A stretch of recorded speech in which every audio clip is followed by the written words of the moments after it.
Direction le Cameroun.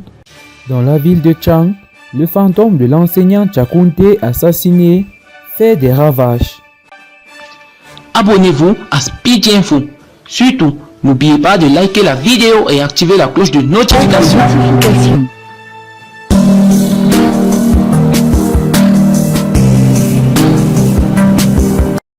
Le Cameroun a célébré mardi 11 février la 54e édition de la fête de la jeunesse sous le thème de la jeunesse, la paix, la décentralisation et la participation à la gouvernance locale pour un Cameroun nouveau. Dans la ville de Tchang, chef-lieu du département de la Ménois, les enfants de la maternelle, des écoles primaires, du secondaire, leurs aînés des universités et des organisations de la société civile ont battu le pavé à la place des fêtes, les torses tombés, scandant des messages de mobilisation pour la patrie. Dans la tribune officielle, le préfet de la Ménois, entouré du sous-préfet de Tchang, du maire, du sénateur, du président des tribunaux et du procureur de la République, l'un des moments forts de cette célébration est cette minute de silence en la mémoire du jeune enseignant de mathématiques poignardé à mort en plein cours par son élève de la classe de 4e au lycée classique de Colbison à Yaoundé. L'encre rouge de l'enseignant est devenue le sang de Ndjomi Tchakounté.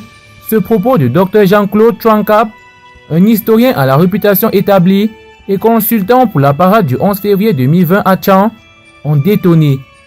Il invite la société de tirer des leçons de l'assassinat du jeune Ndjomi Tchakounté Boris Kevin. Cela permettrait de régresser la société dont la principale caractéristique est l'immoralité. Une situation déplorée par le premier des Camerounais. En effet, le président de la République Paul Biya, dans son discours à la jeunesse, a dénoncé ce crime et condamné la consommation des drogues et de l'alcool par la jeunesse camerounaise. Une attitude de la tribune officielle pendant la grande parade du 11 février à Tchang. Cette situation doit amener les uns et les autres, le gouvernement en priorité, à se remettre en cause. Il devra prendre des mesures pour lutter contre ces dérives de nos sociétés modernes, qui sont un peu la conséquence des politiques assises sur la médiocratie, le laxisme et l'impunité. Pour rappel, la fête de la jeunesse, célébrée pour la toute première fois le vendredi 11 février 1966, inspirée du Youth Day, il s'agissait d'une fête dans la partie britannique du territoire en hommage à la jeunesse de la couronne britannique.